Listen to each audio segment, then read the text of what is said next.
Hey, it's Jim Hutchinson with the New Jersey Delaware Bay edition of the Fisherman magazine down here in Orlando, Florida on this Thursday, July 16th. The annual tackle show, International Tackle Show, is being held this week, and all of us from the Fisherman magazine down checking out some of the latest gear from around the world.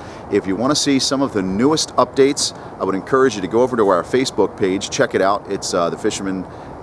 Just look up the Fisherman magazine under your Facebook. If you want to find it, you can go to our website, thefisherman.com, and click on the Facebook logo. But while we're down here enjoying sunny weather in an air-conditioned convention center, I know back at home there's been some more nasty weather running across the state, and of course the summer of sharks continues. Yes, up and down the Atlantic coast, sharks inshore have been the story, but this week this is amazing, absolutely amazing.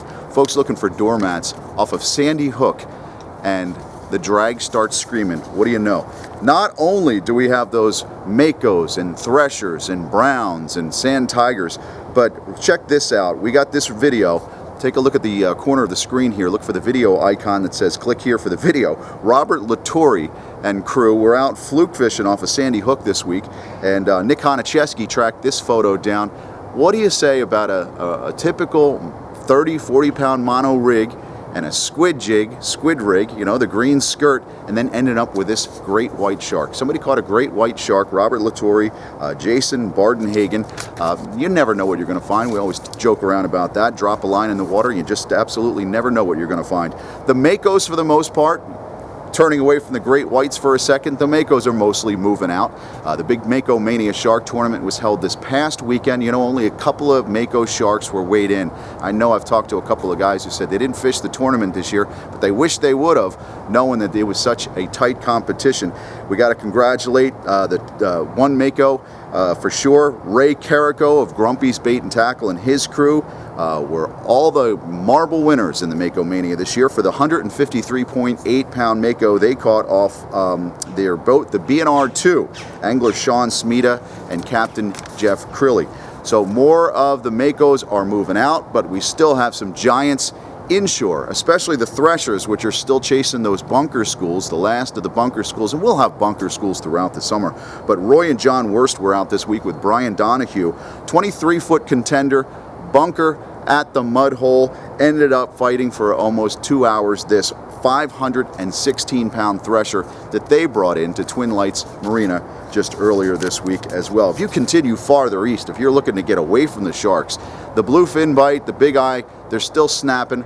Take a look at your offshore weather forecast, but out near the Atlantic Princess, we're getting really good reports on the bluefin bite. There's also some bonito around that area as well, but if you're going offshore looking for tuna, they're there. Joey Mitchell from Lacey Marine was out earlier this week on the fishing mission, had some nice bluefin action. Again, the canyons are working, head off to the deep, but inshore those lumps as well around the Atlantic Princess, the Glory Hole, places like that. Moving back west inshore, of course, the shark hunters are still inshore looking for those sandbars, those browns that I had talked to you about. Remember, they are a catch and release species. We're getting more of the reports from the big rays, not just the big cownose rays, but stingrays. And also along the beach, if you're looking for the sharks, you might just find a couple of cobia along the way. This 50-pounder was brought in to Avalon Hodgepodge earlier this week. Folks had chunked bunker out in the inshore waters looking for the sharks, ended up with cobia. This is the time of year where more and more of the guys that I talk to who are tight-lipped about this, they like to be the first one out at the sea buoy in the morning before the sun comes up, just the sun's coming up, but the first person out the inlet and going out to that sea buoy and throwing a black bomber, throwing a live eel, throwing a rigged eel. A lot more of those cobia are in our southern New Jersey waters especially. They'll hang out along those chains along some of those buoys. If you're the first one out the inlet, you break it first. Go ahead and throw a couple of casts around that first buoy, marking the inlet, see what you find. You never know. Of course, taking center stage probably throughout most of the summer, the rest of the summer, doormat fluke. We do have some big fluke in from South Jersey on up to North Jersey. The Raritan Bay has been doormat central, of course. It is every year. Danny Castellano met with his dad Lou on the Angler out of Atlantic Highlands this week, put an 8.7 pound fluke on the deck. Not yet the doormat status. We always want to hit 10 pounds for the doormat. But Jordan Rosenstock, he did hit 10 pounds. That was weighed in at the tackle box earlier this week. He caught it on a bucktail with a Tsunami high-low teaser with Gulp. Gulp has been the thing. It's been the thing for years.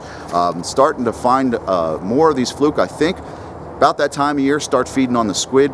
So some of these teasers looking for the squid skirts on top or the squid imitations, give it a shot.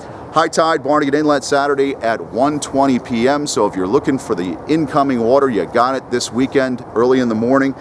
Don't forget, you're weighing in those big fish, whether a giant fluke, you're going offshore and you get one of those big gaffer dolphin, you're a subscriber to the Fisherman magazine, don't forget to bring it in, take it to a certified weigh scale, and you could win a brand new cobia boat in 2016. We're going to continue to work hard down here at the iCast show and try to find the latest, greatest gear that you're going to be fishing on coming this fall. A lot of new products coming out in September, October, and into December for the holiday rush.